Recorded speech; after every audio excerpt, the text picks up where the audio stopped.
Is your Yamaha receiver cutting out or skipping sound? This frustrating problem has several potential root causes. Let's diagnose what might be happening with your audio system. First, let's examine your receiver's connections. The back panel contains numerous ports where problems can originate. HDMI connections are often the primary culprit in sound skipping issues. HDMI issues are among the most common causes of sound skipping.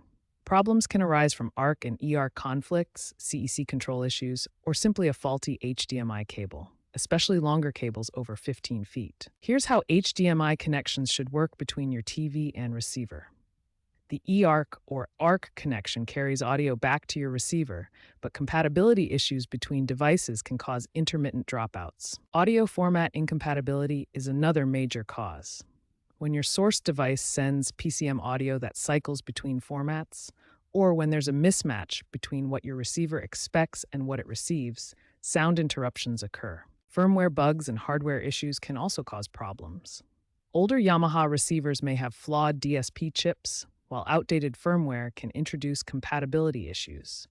Regular firmware updates are essential for optimal performance. Other causes include unreliable Bluetooth connections and power-related issues. However, the most common and easily fixable problems are HDMI connection issues, audio format mismatches, and outdated firmware.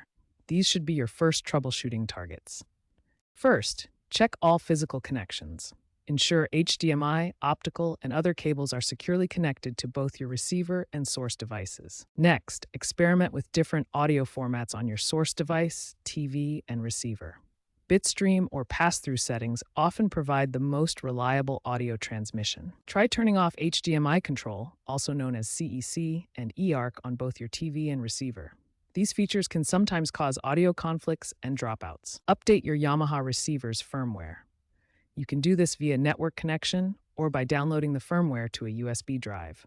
Regular updates fix bugs and improve compatibility. Reset your devices by unplugging your TV, receiver, and source devices from power for a few minutes. This clears temporary glitches and resets connections. Test with different sources to isolate the problem. Try connecting sources directly to your TV to determine if the issue is with the receiver or a specific device. For persistent issues, try these advanced solutions. Disable VRR or G-Sync on gaming devices. Turn off Dolby Atmos processing, or switch to a dedicated streaming device instead of Bluetooth for more reliable audio. Following these troubleshooting steps systematically will resolve most Yamaha receiver audio skipping issues. Start with the basic connection checks and work through each solution until your audio is stable again.